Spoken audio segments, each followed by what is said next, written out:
In a mistrial when jurors could not agree on a verdict. His second double murder trial is set to begin in September. This is at least the third time Demon's request for bond was denied. The judge has to... YNW Melly, you are not getting released, brother. It's over with. You can hang that up. Now, I understand you're going to keep fighting. You're going to keep fighting and fighting for your bond and all of that whatnot. And then when you are sentenced, you're going to appeal and this and that. But circumstantial evidence is a mental thing too, bruh.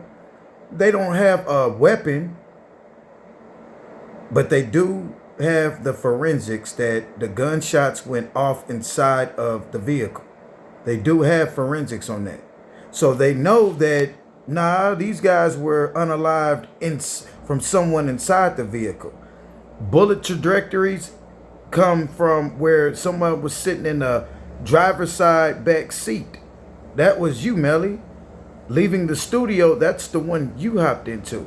But now, everything you said in your old trial, because it was a mistrial, everything that you said in your old trial, bro, your people said that you got out of the vehicle and hopped in the vehicle with someone else. Well, who slid over there to that back seat? Did y'all pick up somebody else? Why Fredo banged and man, it's just so many questions. But we all know one thing for sure, two things for certain. It wasn't no drive-by, it was staged. And Melly, you had murder on your mind, brother. But let's get on to it. Time, despite his criminal activity, he always seemed to bounce back out of jail to continue making music and to further his career, and even had a song featuring Kanye West that would later get its own lyrical Lemonade video with Cole Bennett. I think I got mixed personalities. This bitch switched up my whole mentality. But then came an incident that would change everything. In the early hours of October 26, 2018, Melly and other members of YNW, including Juvie, Sack Chaser, and Bortland, left a recording studio in Fort Lauderdale around 3 a.m. Security footage allegedly shows Melly getting into the car with his friends as they left the studio that night. They all got into a Jeep Compass. Bortland was driving, Sack Chaser was in the passenger seat, and both Melly and Juvie were sitting in the back. According to the initial account, another vehicle pulled up alongside them and began shooting at their car. Sack Chaser and Juvie were fatally shot in the head and died before reaching the hospital. It was originally reported that Melly was not in the car during the shooting. The following day, as people grieved, Melly posted a heartfelt tribute to his friends on social media, mourning their loss. However, law enforcement quickly began questioning the story. By February of 2019, police had built a case against Melly and Bortland. Their investigation suggested the shooting wasn't a drive-by at all. To start, phone records placed Melly in the car at the time of the shootings, despite his initial claim that he wasn't there. This is a huge red flag that prosecutors have focused on. According to evidence, the group had taken a different route than they had initially claimed. Cell phone records placed them near a waste treatment plant. There was a map that was presented to the jury and it had areas on there pinned, like the crime scene and the reported shooting.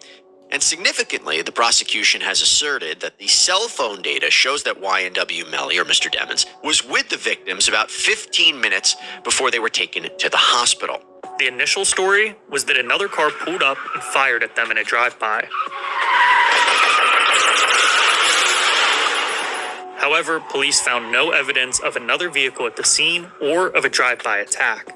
Instead, ballistic reports revealed that the shots came from inside the car, specifically the back left seat, which is the spot where Melly was seen getting into the car.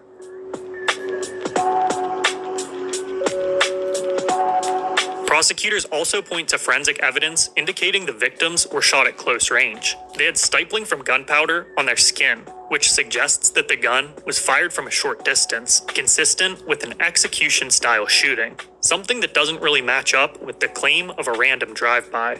And forensic analysis showed no sign of another vehicle being present at the scene. Furthermore, a shell case matching the murder weapon was found under the seat where Melly had been sitting. Authorities accused Melly and Bortland of staging the shooting to make it look like a drive-by.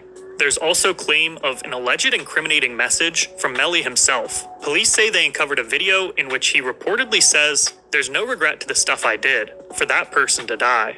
While this video hasn't been made public, authorities claim it's a key piece of evidence. Melly also allegedly made questionable comments in a conversation with his girlfriend, saying, "I did that. Shush."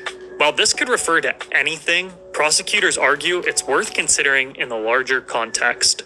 When looking at potential motives, one of the strongest that surfaced involves Melly's girlfriend. According to depositions from Melly's girlfriend's mother, YNW Sack Chaser allegedly sent explicit photos to Melly's girlfriend. This claim has added a new layer to the case by suggesting there were personal tensions within the group.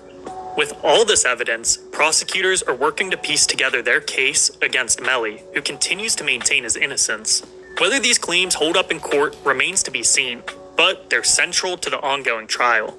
Melly's defense team is led by a lawyer who famously helped Lil Boosie avoid a death sentence. Throughout the trial, his lawyer has expressed confidence in the case. Some believe Melly will walk free due to a lack of concrete evidence. But sadly, the violence surrounding this case has continued. In 2020, YNW Bortland's father was reportedly targeted and shot 3 times in what some suspect was a retaliation for the deaths of Juvie and Sack Chaser. Hey, if y'all could Google this, I'ma Google it. It's a discussion that you can have down in the chat. If you were on trial and you know your trial ended in a mistrial, aren't you eligible for a bond? Like, this is this man's 3rd, 4th time going for a bond. I don't know. I just thought that if you ended in a mistrial, I thought you were supposed to have been released. But anyway, if y'all watched this video to this point, y'all are the true MVP. Y'all do me the big 3. Like, share, and subscribe. For the deaths of Juvie and Sack Chaser. In June 2023, YNW Melly went on trial in Florida, pleading his innocence on all charges. The judge declared a mistrial, but the rapper is expected to be retried in September of 2025. Melly, who's now 25 years old, could face the death penalty if found guilty of first-degree murder. This entire case remains clouded in mystery, with many unanswered questions. Their alleged motive still remains unclear, and theories have circulated, but no definitive answers have emerged. For now, his fate is uncertain, and the world has to wait to see how this story will unfold.